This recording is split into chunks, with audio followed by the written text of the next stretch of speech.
We started that number, good morning, and it was nighttime when we finished. And we were really finished. Welcome to MsMojo, and today we're counting down our picks for the memorable moments in our favourite rom-coms that were not nearly as magical behind the scenes. Literally, as I went, I can do it, he disarmed me. I didn't even see it coming. And he went, you were saying?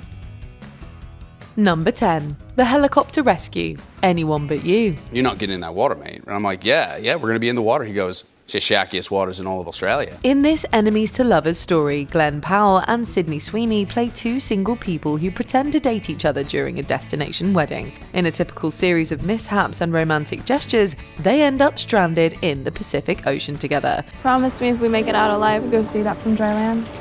It's a pretty killer view from here. As sweet and exhilarating as it appears on screen, Powell later addressed his very real concerns about shooting the scene. While being in open water at night can be frightening enough, a horrific accident wasn't outside the realm of possibility. Apparently, the rescue helicopter was having mechanical issues, and they had to make an emergency landing. All of a sudden, the helicopter starts kind of quivering. And Sydney and Will, who's the director, looked at me and they go, hey, is that normal? And I was like... Number 9. Flowers, Sir? City Lights. Charlie Chaplin was famously exacting and methodical as a performer and filmmaker. He was a perfectionist, and to us it often seemed to be exactly the same, but to him it was not. In the romantic comedy City Lights, his trademark tramp character meets and quickly falls for a blind flower seller on the street. Unfortunately for leading lady Virginia Cheryl, Chaplin was not as taken with her off-screen. One sequence took days to shoot, as Chaplin kept calling for more and more takes of the first-time film actor simply offering his character a flower. And when he'd finally say, it's a take, we'd breathe a sigh of relief, and then he'd say, well, perhaps just one more time. The silent master was so frustrated with her performance, he ended up reshooting the scene months later. By then, their tension had only grown. He even tried to replace Cheryl late in the shoot. Chaplin soon realized he needed to bring Cheryl back. After all, as you just saw, she was quite good. But Cheryl now had leverage, and while she was eager to return, she got Chaplin to agree to a significant raise, double her previous rate, before she returned to finish the picture. Needless to say, the story behind this meet-cute isn't cute at all. Number 8. The waxing appointment. The 40-year-old virgin. See that whole Teen Wolf thing you got going right there? You need to wax that right out. Boom. Does it hurt? No, waxing don't hurt. The same year The Office premiered, Steve Carell started to become a household name off the back, or should we say chest, of this raunchy sex comedy. In it, his pals become so invested in his first intimate experience that they take him to get some manscaping done. This includes a full chest wax. For the sake of realism, Carell really did have his chest hairs pulled out for the scene. That one hurt! That one hurt just as much as the first one. That's great, man. Man! Not only that, but actress Mickey Mia, who played the waxing technician, wasn't totally honest in her audition. Apparently, she hadn't really been trained to do the procedure. I think she was told that they needed someone to wax a chest, and she said that she was proficient at it. It turns out she had tried once to wax her boyfriend's back. And obviously that didn't go well either. No one can say Carell doesn't suffer for his art. Number 7. The piano scene. Pretty Woman. I was getting lonely upstairs all by myself.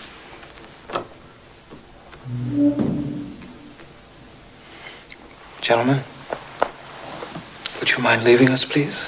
This classic 90s rom-com wasn't always so pretty behind the scenes. The steamiest scene shared by Julia Roberts and Richard Gere happens in semi-darkness on a piano. Roberts, who was relatively new to acting, confessed that scenes like this caused her intense anxiety. I'd never done this kind of stuff before, and I was really nervous. I get hives. They say kiss and I get a hive. Luckily, the crew was so supportive that it made these moments way more comfortable than they could have been. Still, doing a movie with so many romantic sequences can't be easy when you're breaking out in hives from all the stress. Where are you going? I want my money. I want to get out of here. Number 6. A Lovely Night. La La Land. Doing a musical number can be complicated enough. Not only is there choreography to nail, but it has to be lit and shot from all the right angles to capture every movement. Director Damien Chazelle and his stars Emma Stone and Ryan Gosling were trying to complete this iconic sequence on hard mode. What a waste of a lovely night. A Lovely Night is a 6-minute song and dance sequence played against the backdrop of Los Angeles at sunset. Well, the thing about sunset is that it doesn't last long, and Stone and Gosling weren't exactly trained dancers. And maybe this appeals to someone not in heels, or to any girl who feels there's some chance for romance. They got it done, but the degree of difficulty made it stressful. Gosling says the scene still haunts him, albeit for a very specific and hilarious reason. And I thought it'd be cool to put my hand like that.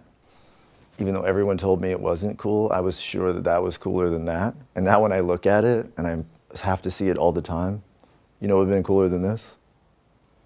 That. Number 5. Lunch Date. His Girl Friday. It might have been a good idea if I had taken a little insurance. Well, I honestly feel that way. I think so. I figure I'm in one business that really helps people. Yeah. Howard Hawks' unforgettable screwball comedy required its makers to constantly innovate. The feature-length sound film was just over a decade old, and His Girl Friday's famously fast and overlapping dialogue presented unique challenges. Well, Walter, I think we better be running along. Yes, we better be going. Where are we going? Well, I'm taking you two to lunch. Didn't you tell him, Hildy? No, she didn't. Well, I guess she just wanted to surprise you, Bruce. A restaurant scene between Cary Grant, Rosalind Russell, and Ralph Bellamy was especially challenging because they could not yet record sounds on different tracks. Also, Grant and Russell were constantly one-upping each other with ad-libs, which made it harder for the crew to anticipate where they'd be needed. The scene took 4 days to film, doubled the time anticipated, but the result crackles with wit and energy. Well, I admit I wasn't much of a husband, but you can always count on me, Hildy. I don't think she'll need you very much, Mr. Burns. I aim to do most of the protecting myself. Number 4. Meeting at the Empire State Building. Sleepless in Seattle. Are you Annie? Yes. You're Annie?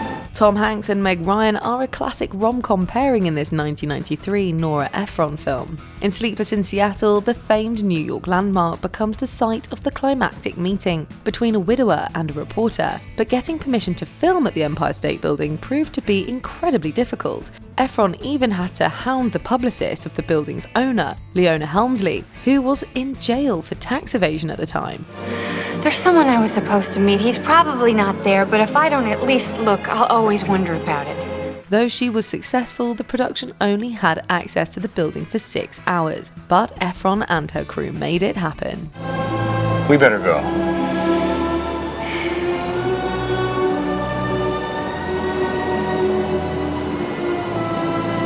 Shall we?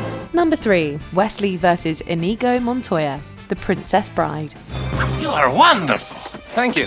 I've worked hard to become so. When it came time for actors Carrie Elwes and Mandy Patinkin to do their characters' big fight scene, the screenplay was a bit daunting. It just described it as the best sword fight of all time. What ended up on screen looked effortless. In reality, it took weeks of preparation. You must expect me to attack with Capoferro. Naturally, but I find that Tybalt cancels out Capoferro. Don't you?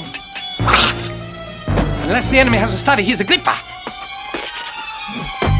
Which I have. The actors trained for almost a month before the actual sequence was filmed. They were in good hands, as they were trained by the same duo who worked on the lightsaber duels in the original Star Wars trilogy. The actors performed it all, with the exception of a few somersaults, and every moment was choreographed. It's a good thing too, as any small slip or mistake could result in a pretty bad injury. We trained every day, even while we were shooting, between takes. Either Bob or Peter were off camera with a whole bunch of swords in their hands, and the minute that Rob yelled cut, they would grab us. Number 2. Good Morning. Singing in the Rain. For how easy its stars made it look, shooting Singing in the Rain sounds like a nightmare from start to finish. Gene Kelly was severely ill when he performed the title song. Donald O'Connor had to rest in the hospital for several days after shooting Make 'Em Laugh, but Debbie Reynolds may have had the worst experience. I can't learn this anymore. I'm banging on the floor, this is too hard. So sobbing away. I was 17. Kelly was especially hard on her, as she was not as experienced as a dancer, although she could have fooled us. But came the dawn, the show goes on, and I don't want to say goodnight. Don't say good morning! Good morning! Filming the unforgettable Good Morning number reportedly took around 15 hours. By the end, Reynolds' feet were bloody and she had to be carried off set. She later likened the experience of making the movie to the difficulty of giving birth. Sweating, turning red in the face, and after about an hour, he looked over and he said, "That's enough. You see how hard it is? It never gets easier. This is the way it is. You go learn it." Before we continue, be sure to subscribe to our channel and ring the bell to get notified about our latest videos. You have the option to be notified for occasional videos or all of them. If you're on your phone, make sure you go into your settings and switch on notifications. Number 1. Car chase. What's up, Doc? Oh, they're gaining on us. I think there's a good road right down there. Okay. Harkening back to the classic screwball comedies of the 1930s and 1940s, Peter Bogdanovich's What's Up, Doc boasts a great cast and increasingly zany comic set pieces. At the climax, Ryan O'Neal and Barbra Streisand end up in a chase through the sloped streets of San Francisco. What are you doing? This is a one-way street. We're only going one way. Each moment seeks to up the ante, eventually landing all of the characters and their cars in the San Francisco Bay. The production earned the ire of the city, as it didn't have permission to film a car going down the steps at Alta Plaza Park, let alone an entire line of cars. The steps sustained quite a bit of damage as a result. Despite that, the whole scene still remains a sensational testament to timing and stunt coordination. What behind-the-scenes story will stick with you? Tell us in the comments. Please understand, I hold you in the highest respect. Do you agree with our picks? Check out this other recent clip from MsMojo. And be sure to subscribe and ring the bell to be notified about our latest videos.